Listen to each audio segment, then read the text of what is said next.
Okay, good evening. Um, I'm glad that I have an opportunity to share my testimony. I've been thinking on what I should share. I think it would be good to start from how God has led me into medical school. So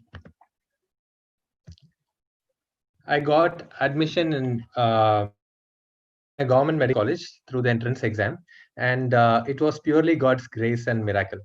I was not one of the best students in school till my 10th. I was good, but not one of the best. But after my 10th standard, I've started studying the Bible more, and that helped me a lot. And when I finished my 12th, I've learned to trust God and ask, and the Bible said, "Ask and you shall receive." And I've learned to, by faith, um, get many things, and that helped me realize how much God loved me, even though I was nobody and I didn't do anything for Him. So it was purely God's grace that I got into a government medical college, which is very rare in India. Most of you would know. And so as I was studying, I was going to class on Sabbath and doing everything on Sabbath too, because nobody ever told me not to go to school on Sabbath. We worshipped in a home church with 5 members in the church. 4 of them were my own family members and a visiting pastor. The pastor thought, okay, these are new members. We were Adventists. We became Adventists when I was 9 year old, and they never told us not to go to school on Sabbath because church was always as on Saturday evening, and we would finish school and then be back for church. So, anyways, as I entered medical school halfway through in the first year, I was convicted by the Lord to obey Him in the Sabbath commandment also, and it was a very difficult thing for me. I started taking small steps by not going to college on Sabbath, and the Lord helped, the Lord blessed. But when it came for the university exam, I couldn't make the decision to not to skip my university exam. At that time, I was still growing in faith, and I gave in to the pressure, and I wrote my university exam in the first year on Sabbath. And I felt bad because I thought I should do something for God, but then um, I realized I had failed God. But God was good. God did not let me go, and He continued to work with me, and He gave me the conviction again in second year to trust Him and keep the Sabbath holy. So I think the Lord helped me understand that it is not by our taking a stand for God, not by our strength, but by only His strength, we can learn to trust Him and follow Him. So, from the second year, I started keeping the Sabbath again. And this time again, university exam was on Sabbath. But our exams are such that the exam that falls on Sabbath always remains on Sabbath. So, if I don't write the exam, I can't write it after 6 months or after 1 year. In our Maharashtra board, I studied in JJ Hospital, GMC Mumbai. So this was the way it was. Physiology paper two was always on Sabbath in first year. Second year pathology paper two was always on Sabbath. So I couldn't skip it and then write it the next time. So I thought maybe if I would not write exams on Sabbath, I thought that I would never be able to complete my course.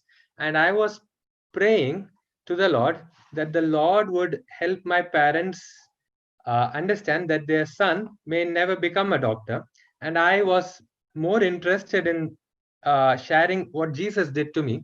There were many, many miracles that He did. And so I was sharing a lot from the Bible to many people in my local church and other places. I thought I'm just waiting for a signal from God to quit my studies and probably do full time ministry. But the Lord had different plans. The passing percentage is 50%, but the Lord made it possible for me to pass second year even without writing physiology paper 2. So I never wrote physiology paper 2 uh, at all. And but God helped me to pass by getting 50% just by writing paper 1, and then the Viva. So my friends thought that I would never pass without writing an exam, and they thought I'm going to be stuck in second year forever. But when I passed without writing the exam, my friends thought Austin is really a genius. He probably has studied a lot, and that's why he passed. But I knew what I had done because I knew it was purely from the Lord. Now, third year, uh, ophthalmology was on Sabbath. And again, this one did not have paper one or paper two. So if I don't write the exam, I cannot pass. So there was no point in thinking I could pass. So what happened was I was praying, and I didn't write my exam the first time, but we are allowed to keep term and move on to final year for just a 6 month gap. I mean, without a gap, I could write it after 6 months in May. But we all knew it would always be on Sabbath. And my friends came to me and they said, Austin, you're doing something foolish. You should probably serve God after you complete your education. You should become a doctor, and then you should share about God, do all your Sabbath things later. In my college, there were 200 students in my class. It's one of the biggest medical colleges, I guess, in India, and one of the, not the biggest. None of them was Christian. I had one Christian friend who later on started attending the Adventist church with me, but they all thought I would never pass. One friend told me that, Austin, you're going to be stuck in third year forever. And it so happened that I don't know how and why I told him. I said God would make a way, but I never believed deep down that God would make a way. I thought I would probably enter into full-time ministry. But the Lord did a miracle. The same friend who told me that you'll be stuck in third year forever, he called me one day after the exams got over. I didn't write my theory. There was no point for me to go even go for practicals, so I didn't go. I was a little bit discouraged that day. Same friend called me and said, Austin, the timetable for May is out, and ophthalmology is not on Saturday. He was the same friend who told you'll be stuck forever. And the Lord, through him, informed me that it was not on Saturday. I didn't believe immediately. I said, wow, that's great. But I had to check the internet. Then after that, I could see, yes, he was true. This is the first time in the history of the university that ophthalmology had not fallen on a Saturday. And so then I came back to him. I tried to check the calendar if there was any public holiday, any festival or something, but none of that existed, and I could never there was no reason for that. So I entered final year. Now I knew the Lord was interested in my studies. I was doing 3 Bible studies in a week along with studying medicine, and it was not easy. I was um, and final year surgery paper 2 was always on Sabbath, and I was wondering, does God want me to study surgery paper 1 so well that I can pass getting 50% marks without writing paper 2? So every time I would ask God, and God would make it clear what would happen. He told me before what he would do, and I had to trust in faith, not knowing anything how he's going to do it. This year, he did not give me an answer. Now, my Hindu friends and Muslim friends, when they saw what happened with third year, they came to me in my final year and said, Austin, we know God would do something. This was my university exam. I did not get an answer from God whether I would pass or not, what I should do. And I was still, when you don't have an answer, you study well. I was studying paper 1, and I knew I would not write paper 2. I didn't know if God would change the exam date, so I had to study paper 2 also, even though I wouldn't write the exam if it was on Sabbath. But what happened was, one day before the exam, when I was doing my devotions, the Lord told me that, Austin, it is better for you to fail. And you will get more people, win more people if you fail. And it was so clear to me, and I was so happy. The thought that I would fail never bothered me because I was happy because I got the answer from God. And I had a deep down, I had a sad feeling that I was doing so much in church, but I didn't do much to win my friends in college. So I was so happy. My friends came. I wrote paper 1 on Friday. Saturday, my friends would said that something would happen tomorrow, but I knew what was God's answer, and so I was perfectly at peace and I was happy. So I lost 1 year, my friend started internship. I had to write paper two again. Then again, next time, surgery paper two again on Sabbath. I looked at ophthalmology exam. It was again on Sabbath. It encouraged me because if God could change ophthalmology for 1 year just for me, He can change surgery also. So I missed that exam again, and I missed 1 year. But that 1 year is one of the best years. Deep down, I had a desire to get more training. I wanted to go to UC Pines, maybe get some insight from Dr. Agatha Thrash, if anybody knows her. But the Lord took me on a different path. I was longing for a higher education. I believe God gave me the highest education um, by taking me through the book Ministry of Healing. And it was as if I'm reading every chapter and God is teaching me in practicals everything. That 1 year is one of the best years in my life. And I got to witness to my friends things that I couldn't do for 4 years. I got to do that during that 1 year. And I learned more about God's way of healing people. And finally, after the third time, surgery paper two was not on Sabbath. I was never worried whether I would clear or not because God had given me enough evidence now that He's interested in my studies. He didn't want me to quit halfway and go be a Bible worker or evangelist. So I knew God would make a way, and God did make way for me. And I knew immediately that I was indebted to God, and I was sure that I should ask God before I make any decision in my life. One of the biggest decisions that we need to make when we complete our MBBS or the bachelor's degree is that whether we should do post graduation. And I had asked the Lord, and the Lord gave me a clear no. I want you, Austin, to not go for postgraduate education. And it was a clear answer. I went through internship, doing my internship well, knowing that I'm not going to do more. I was more focused on clinicals. I didn't have to worry about preparing for an entrance exam. I never prepared for the PG entrance. I never tried to get into that. I never wrote even once because I got the answer from God.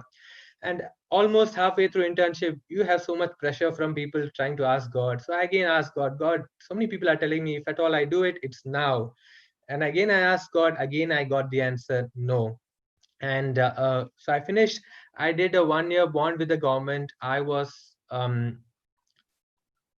I believe the Lord put a desire in my heart to work in areas where there was less medical care. Most of my friends who completed from my college would simply work in my own college, complete their bond there, and move out. In my college, I mean, there were 300 residents. 3,000 bedded hospital. As a CMO, I would not have to do anything, and it was lesser hours of work, higher pay, and also Sabbath would not be an issue. But the Lord put in my heart that I should go out and work in a place where there was no medical care, and I decided to go out and apply in a place where it was a tribal area. And I went there and I was just praying to God, God, put me anywhere, I'll go, just give me Sabbaths off. I want to come back here. At that time there's no pastor for our local church, which had grown from just 5 members to 15, 20 members.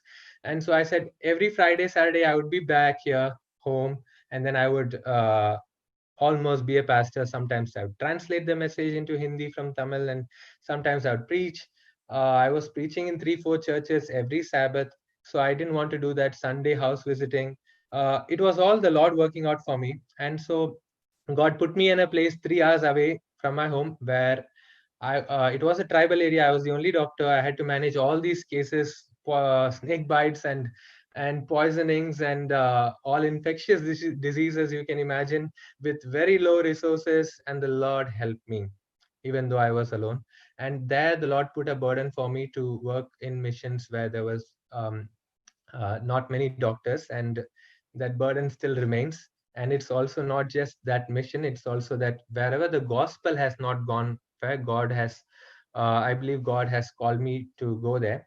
And during this time I was not acquainted to any Adventist doctor, but Amen US, I would listen to all the stories, all the sermons on audio verse, and Amen US, Amen Australia, I had listened to most of it. And it was a great encouragement, and I always desired to have been part of the team that would help start Amen in India. And I had asked the Dr. Herb 3-4 years ago was wanting to start this in India, but he's not Indian, so he was encouraging me to do that. I asked God, God, you want me to do this or not? God said yes, and but there was a 2-year gap after which Dr. Naren came and he spearheaded this, and then I knew the Lord would want me to do this. As I was working in the government hospital, the Lord put a deep burden in my heart saying, Austin, I want you to build my kingdom. You're building a government hospital, you're doing nice, you're improving the infrastructure, you're giving better patient care, you're helping a lot of people, but I want you to build my kingdom. And the Lord called me for full time ministry in the capacity of a doctor. So I went to Ranchi State for 2 years. We did mostly midwifery, natural birthing, and there I learned to practice more of God's methods of healing along with medical care, and got to learn more. And I worked with people who were not graduates. I was the only graduate in the whole campus. Even now, where I work, I'm possibly the only graduate in the whole campus. But I've learned so much from these non-medicos on leadership, on so many aspects. I'm just blessed to be part of a team that is training medical missionaries. I would pray every day, Lord, the harvest is plenty, laborers are few, send out laborers. The Lord asked me to say, he told me, Austin, you go out and make the laborers. So my main calling is to train medical missionaries. Ever since 2018 we've been involved in training medical missionaries, and after 2 years the Lord called us back to Mumbai, where I was able to get back with my lifestyle interests and get updated again. For a year the Lord called us back to Kolkata. Right now we are in Kolkata, and the Lord blessed me with a wife who is equally, if not more, interested in missions. 4 years ago, I would conclude with this last part. 4 years ago, my wife is Hyacinth. She's a dentist. Many of you know her. When her parents were discussing with my parents about working for the about the alliance. It was an arranged marriage, and at that time we never spoke, but we knew each other. And before I actually asked her if she was interested to work and live in a place far away from her home, where there were fewer Adventist presence and things. So this was the call. I called her and I spoke to her half an hour 4 years ago about Amen. And I wanted to tell her, I wanted to get the word from her that if she is interested in doing this work, and she was interested, obviously, I knew that beforehand, and she said she would help. And then I spoke to her about a possible marriage, and I told her two things. I said, people think I'm a doctor, but I would never earn like a doctor. I would probably earn like a pastor, but honestly we've earned less than a pastor most of our married life. But the Lord has been faithful. And I told her one more thing: you will not be in South India, you will not be so close to home. I'm also South Indian, but the Lord called me to minister in uh, mostly East now, North India and East. That's where we minister. And she agreed to that, and she said, I will go. And she has been faithful to that. The Lord has been very good to us. um, I must confess, I have failed many times, but the Lord has been good. We've had so many memories of what God has done for us, and our great desire has been to be faithful to God. The greatest blessing and test was, we were blessed with a child 6 months ago, and we were praying about the delivery a lot. And we prayed, and the Lord, we asked God, do you want us to do the delivery here in our clinic in Kolkata in a rural setup, not anything left? Now, and the Lord told us yes. It was a very complicated delivery. Dr. Perlin, I'm not sure if she's here. She was on the phone. Dr. Denil was on the phone, helping us out. And they all said it's better to go to a higher center. But the Lord, and probably would require a C-section. But the Lord gave us tremendous peace, and He told us to stay back and do the delivery ourselves. So I was blessed to be able to deliver my own child, and it is foolishness if it was not for the Lord. So what we have seen is, if we follow the Lord and do whatever He says, no matter what the consequences are, no matter how foolish it looks to the world, the Lord will bless and He will take care of everything else. Often people think not post graduation means you are not wanting to excel in your career. That's not true. Excellence is part of Christian character, but the most excellent thing is to do what God has asked us to do. And I believe that is that would be um, the biggest blessing. And we know right now God has called us to be in Kolkata, and we are blessed, and it's an amazing experience to work for the Lord. The Lord has been so faithful and has never let us down. Often we have failed, and often we have to learn. Often He has to teach us in hard ways, but the Lord is so good and faithful. I hope that each one of us would learn to listen to God's voice